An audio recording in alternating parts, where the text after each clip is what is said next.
Hello. Good morning.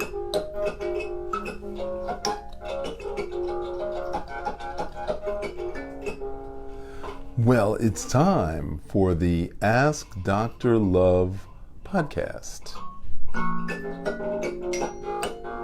And I hope we have people calling in from Atlanta, especially from the Living Foods Institute. I hope we have people, we have a lot of raw food people. We hope they're checking in to ask questions. And why are we having a podcast called Ask Dr. Love? If love is the answer, what is your question? So there we have it. And we're live with Ask Dr. Love. So we're on Spotify, we're on iTunes, and we're on Radio Play. And you can listen to all of the archive shows. Or if you want to dial in live to get the information or to ask a question, then Facebook Live, YouTube Live, and Instagram Live. So thanks for tuning in. I'm your host, Dr. George Xavier Love. And today we're going to talk about the last 7 days of the 21 Days to Be Well program. And if you want to get a head start, you can go to 21daysofwellness.com. That's the numbers 21 and then daysofwellness.com. That's a newsletter, and we will post information week by week about what's going to happen. So we're in the second week. We're in the 4 juices a day part of the 21 days. So I'm giving you a preview of what's going to happen next week. So we're going to start next Saturday for the last 7 days. And next Saturday is World Tai Chi Qigong Day. So I'm going to be speaking in 2 different places. I'm not having my own event this year because there's too many things going on. And I've been invited to speak at different places. So here I am every day teaching Qigong. And hopefully you're tuning in to loveqigong.com to register for the class. And for those of you who can't get up that early, you can just listen later on. So, what is your question about Asian medicine, acupuncture, herbal medicine, nutrition, and your health? Now, we all know that there is a raw food movement. We all know that there's a vegan and a vegetarian movement. We all know that there's things called gluten-free and sugar-free and fat-free and salt-free. It's exhausting to download all the information. Now, some of you may have heard of a book called Eat Right for Your Blood Type. So it was a father and son. The father did the science, the son wrote the book. Fascinating, fascinating. Didn't work for me, but it made sense the way he wrote the description of how all this evolved, because humans did evolve. So as we started in Central Africa, there was a certain climate, certain level of humidity, certain level of moisture, dryness, and so there were certain foods that we ate that were readily available. So about 80,000 years ago, Homo sapiens sapiens, which is the current incarnation of human beings. So we came into our existence approximately 80,000 years ago. Now, how do we know that? Because brain size doubled 80,000 years ago. 1,600 individuals left Africa and spread all over the world, starting in Asia and then making their way into Europe and then into North and South America. So there was this gradual spread of human beings approximately 80,000 years ago. But the interesting thing is the brain size doubled. Now, there are certain genetic scientists who measure the mitochondrial DNA, and they measure the rate at which human beings mutate. Mutation is evolution, in case you didn't know. So there's one major mutation every 10,000 years. Now, brain size doubling is not a major mutation. It's a mega major mutation. So brain size doubling, there had to be a trigger for it. And they haven't quite figured it out what the trigger is. Now, there's a guy by the name of Terence McKenna, who's long since dead, but wrote 20, 30 books, major influence on a lot of people. And one of my mentors, he suggests that when there was a supervolcano that exploded in Indonesia somewhere around 80,000 years ago, it spewed up gas and dirt and smoke that encircled the planet, and 80% of all life on the planet died. Now, bear with me for a second. If it blocks out the sun for more than a year, and they're suggesting 10, 15, 20 years the sun was blocked, what happens? Plants die because they can't get the sun. Then what happens? Herbivores that eat the plants, they die because the plants are gone. And then what happens to the carnivores that eat the herbivores? They die. Human beings are the most adaptable creatures on the planet. So how do human beings survive? Well, Terence McKenna says mushrooms grew on the dying trees. And so human beings learned how to eat living mushrooms. Now, we all have heard of magic mushroom psilocybin. So he postulates that eating those magic mushrooms opened up our brain cells to the point where we could communicate with words. In the beginning was the Word, and the Word was God, and the Word was with God, and God said, "Let there be light." And there was light, and it was good. Now, the relevance is, for a period of time, there was darkness, and everything died. And then, gradually, the atmosphere cleared, and the sun came back. And when the sun came back, people said, oh, the sun is God. And therefore, in their minds, they flipped God into the sun. Now, the answer is God's actually in the earth, because water comes out of the earth, fruit trees, everything comes out of the earth. So if you were going to look for a location for God, it would have to be in the soil and not in the sky. But be that as it may, what really developed brain size was language skills. So they found primitive people in South America, and they found out that they have a range of about 100 miles. Just like lions in Africa, they have a range of about 100 miles. So these human beings, these primitive humans in South America, and when they go outside of their 100-mile range, they run into people with a different language. So there's different languages. So what made the brain size double was the ability to communicate. So 80,000 years we've been on the planet. Now, when did we actually start cooking food? Well, we pretty much ate raw food up until about 10,000 years ago. About, give or take, 5,000 years. But we built walled cities about 10,000 years ago, and we found grain stores about 11, 12,000 years ago. And we invented beer about 8,000 years ago. And we invented wine about 10,000 years ago. So in terms of civilization, from an archaeology perspective, about 10,000 years.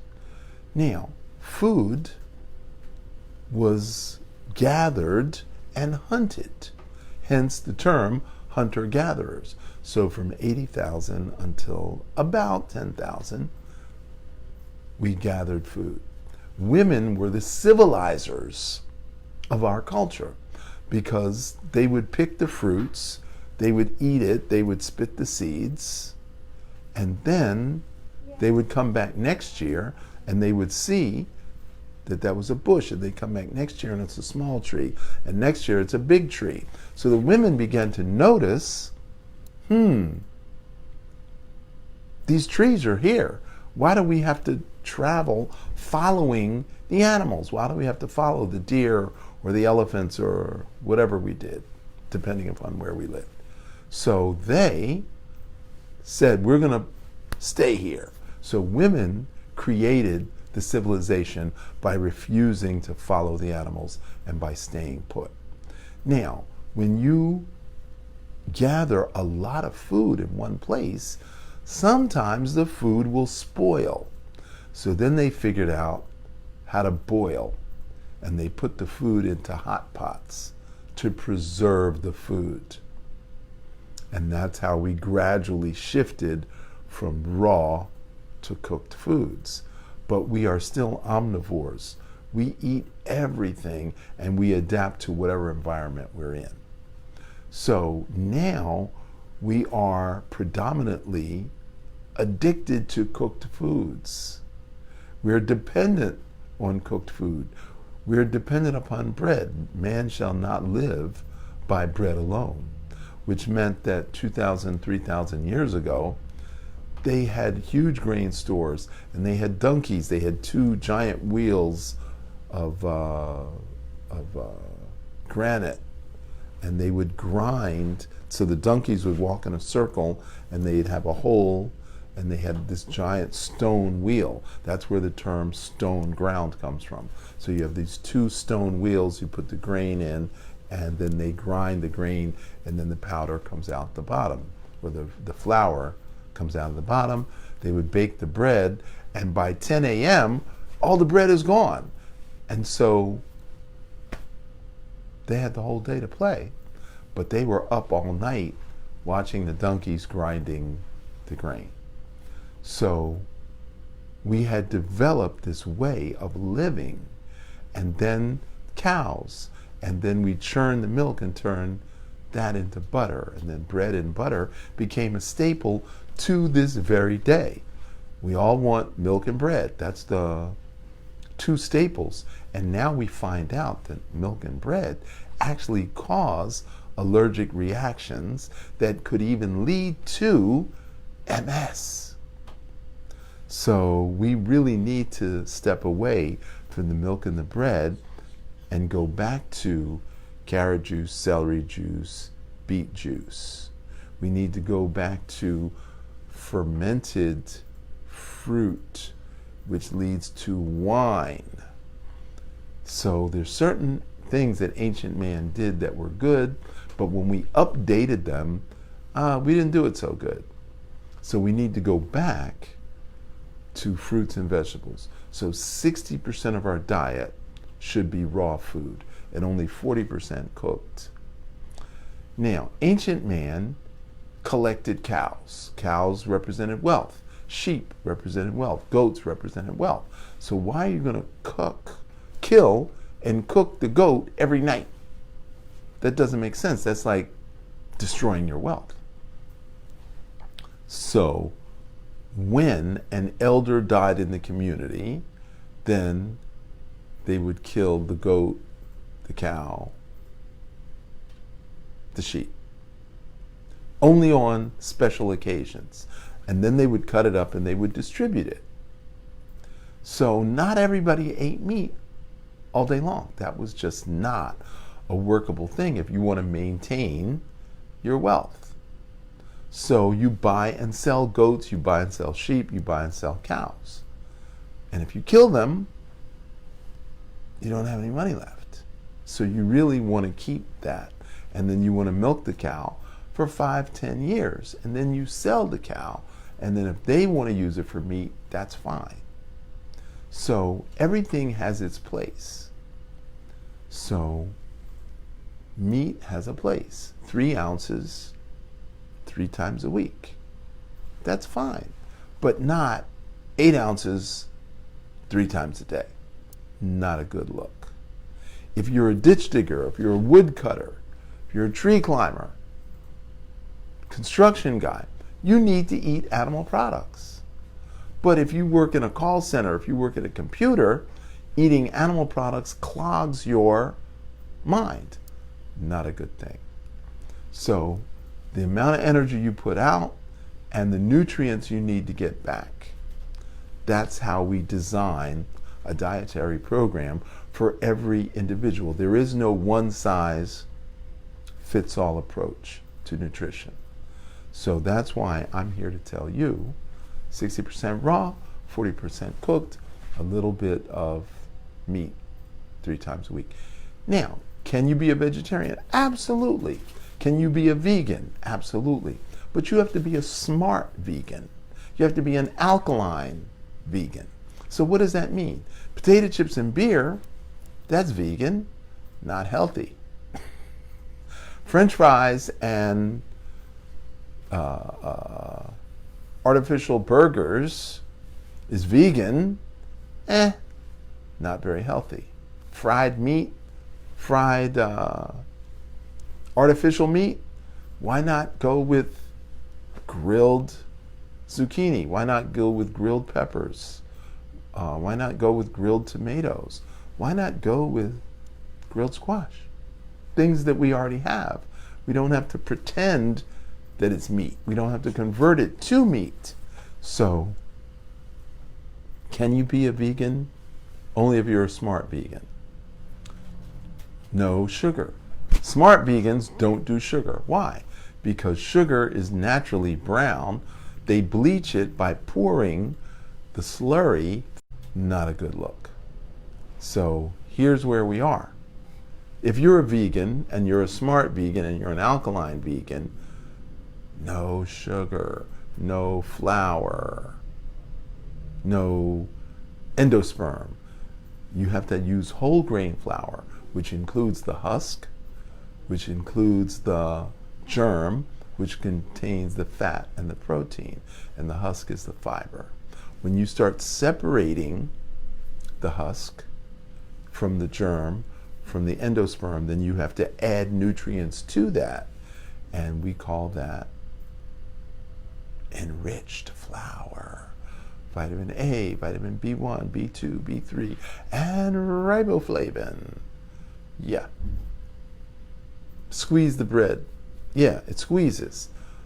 I was on a cruise down the Nile in Egypt, and I noticed that the kitchen help, their bread, you couldn't squeeze the bread. It was chunky, chewy bread. So I asked the steward if I could have the bread that the staff was eating.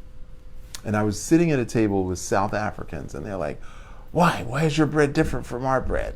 We want the bread he's having. So now they had to go in the kitchen and take all the bread from the staff and share it at my table, and then the other table's like, what are they having? Wow, why is their bread different? So then they had to make a special stop to get the bread that the staff used for the guests because of my big mouth. And the stewards, I'm going to tell you, when we stopped, they took me in a corner and they gave me what for.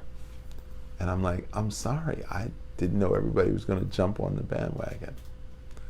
So whole grain bread versus bleached flour. So, Mr. Holistic Motivator, do we have any questions? Do we have anybody online? Jay Clark said he was going to call in with questions. He's going to call in? Well, no, what I meant is... Stephanie Lloyd asks, which raw foods increase iron intake? Leafy green vegetables increase iron intake. So there's a variety of leafy green vegetables. So what are the common raw foods you should eat? Common. That's a good that you can question. find at your Common. local grocery shop. By that I mean inexpensive, affordable raw foods. Okay. If you go to a produce market in your local grocery store, everything there, is it affordable? Is it common? Is it available? Is it organic? If it's local and organic and it's in season, yeah, that's raw food. The question you should be asking is, what can I do to make raw food taste better, and how can I prepare raw foods? That's the question you should be asking, because every produce market sells you raw food. That's up to you. Can you eat corn raw? Yeah, you can. Can you eat mushrooms raw? Yeah. Can you eat green peas raw? Sure. Can you eat carrots raw? Sure. Can you eat broccoli raw? No. Can you eat spinach raw? Yes. So there's a list of foods that cannot be eaten raw, and there's a list of foods that can be eaten raw. But I'd like to talk about how you can A, season it so that it tastes good, and B, how to prep it. So the first thing we're going to tackle is, how do you season it? So I make something that I call Spread the Love, Dr. Love's pesto. And it's a nut meat pate. So I take walnuts and spinach. I take pumpkin seeds and basil. I take cashews and collard greens. I take sunflower and kale. So I take the nut meat, I take the green, I put it in a high-speed blender with olive oil, garlic, turmeric, and a little sea salt, and I blend that up into what I call a pesto. And that has a specific flavor. So spinach walnuts have a great flavor. Basil and pumpkin seeds. Tell me, Eddie, you like the basil pumpkin seeds? Tastes amazing. Would you eat it every day? I'll eat all of it every day. So I've been doing this for 7-8 years. I've been making the Spread the Love pesto. And people go nuts over it. People that are not vegetarian, people that are diehard animal eaters, when they taste my pesto, they like, I gotta have the recipe. They go nuts over the nuts. They go nuts over the nuts. So the oil and the nut gives it the fat and the flavor. The green is high in chlorophyll. The garlic cleans out the blood vessels. Turmeric powder is a cardiotonic and an immunotonic and an adaptogen. So we've got a lot of medicine within the Spread the Love pesto. So I've got 7 different flavors of my pesto. And so you use it as a dip, a spread, a salad dressing. I make flax crackers. Tonight I'm going to make flax crackers, and I'll do a taste test on the podcast tomorrow. I do a cooking class once a week called Cooking with Dr. Love, and I hope Living Foods Institute is tuned in because we're going to feature them on one of the shows. And then we have how to prep the raw food. So we have food processors, we have high-speed blenders, we got really good people that chop really, really quickly. We've got volunteers for our class. Last week we did a special salad, not my normal salad. We used purple carrots, and we used baby zucchinis, and we used green olives, and we used romaine lettuce. For 40 years, I'm never bored with salads. Some people do get bored with salad, so we're going to talk about some other things. That's why we have flax crackers. And what was the other raw dish? We made guacamole.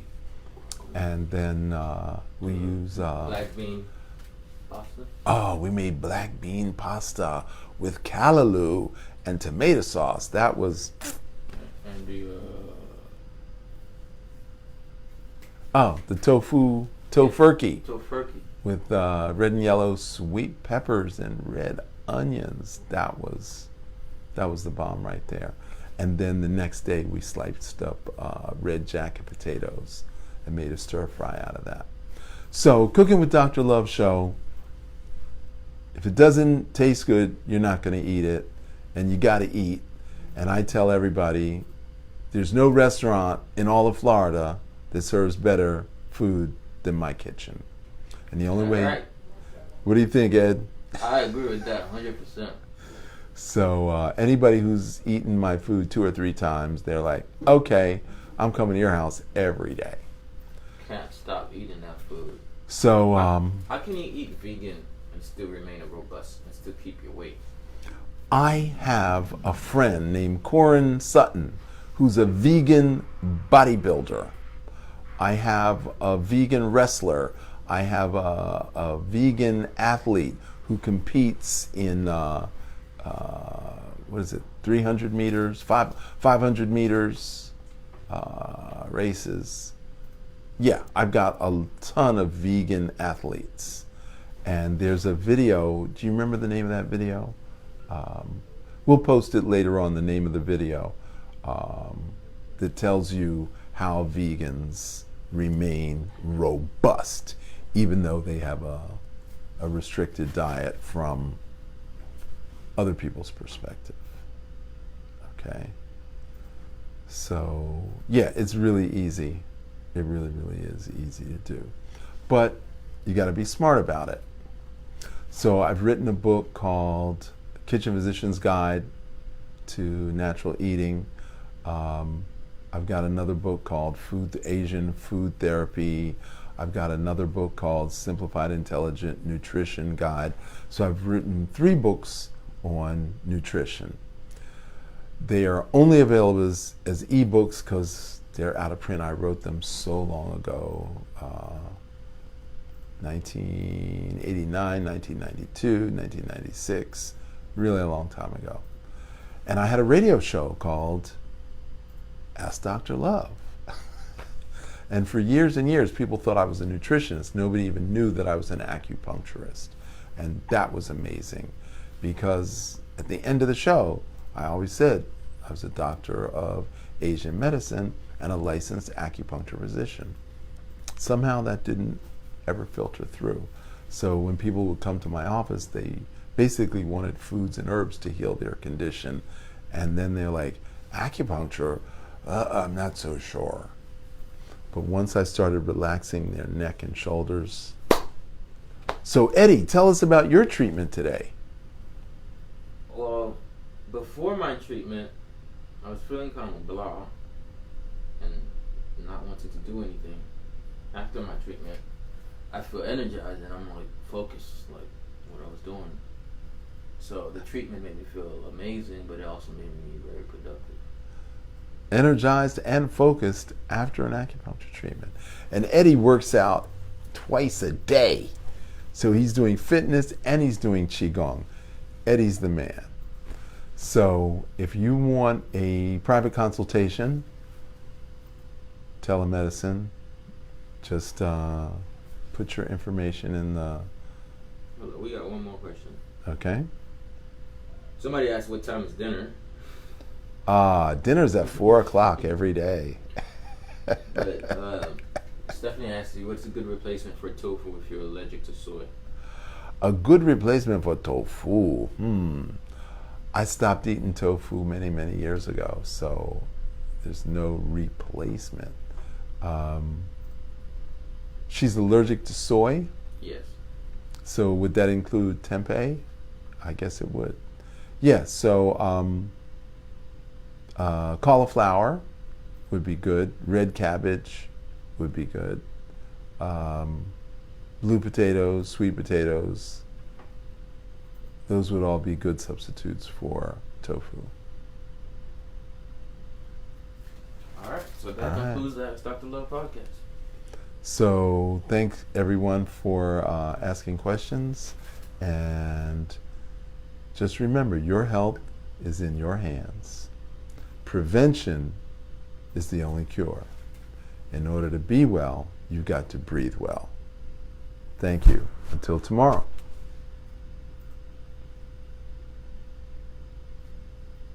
Why does tofu. I asked why do you don't why you shouldn't eat tofu? There's no reason unless you're allergic to it. Tofu is cold and damp.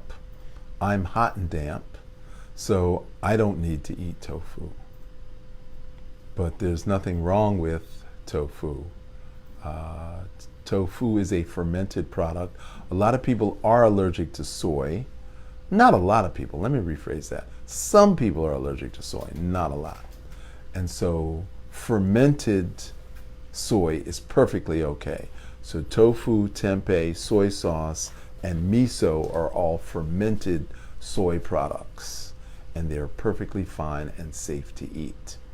If you eat soybeans or soy chunks or TVP, texturized vegetable protein, which is made from soy, it leaches minerals out only that meal. It's not a permanent thing.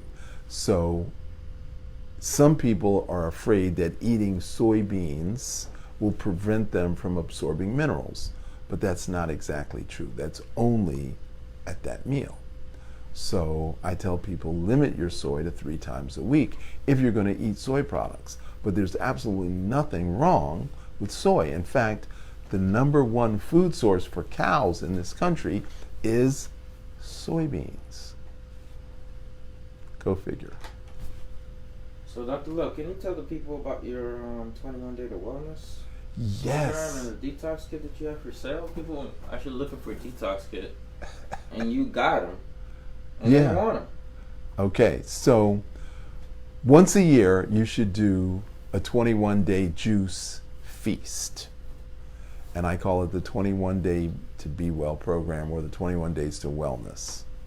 So the first 7 days we prepare our bodies for the juice by doing 1 juice a day the first 3 days, then 2 juices a day the next 4 days. So you're going to eat 2 meals the first 3 days and 1 meal the next 4 days. So we're gradually decreasing the food, increasing the juice. Then the second week, which is where we are right now, we're on day 9, we're doing 4 juices a day. And I just drank my juice before I came on the air. So 4 juices a day for the second week. Then the third week we go to all raw. And so there's recipes and there's a handout. So if you email me or send me your email, I'll be happy to send out a 6-page PDF on detoxification and purification, which has the 21-day program completely outlined. How about the specific detox kit that you have? Okay, so the specific detox kit is 5 ingredients, has 5 ingredients. So the first ingredient is blue-green algae. It feeds your brain a high-quality vegetable protein. The second ingredient is agar-agar powder. It's a sea vegetable fiber that pulls the gunk out of the system. The third ingredient is cayenne and garlic capsules, which acts as a push broom to clean the blood vessels. The fourth ingredient is a bee pollen, which keeps your energy level high while you're not eating. And the last ingredient is a stool softener, which breaks up the stagnation in the colon and helps you process that out. Now, we recommend that you either get colonics or do high enemas during those 7 days.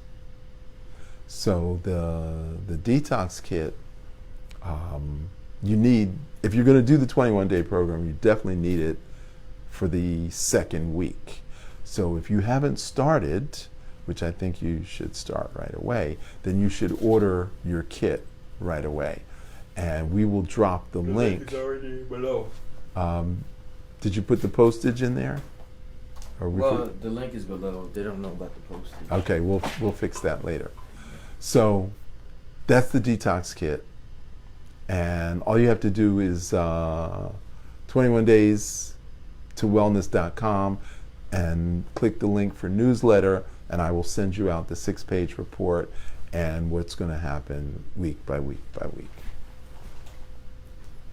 And we have a webinar, which is free, this Friday night, and it's going to have something to do with mental wellness. But we will drop that tomorrow, the exact details. But it will be on mental wellness. So thanks for tuning in. Thanks for your last minute questions. Like and share.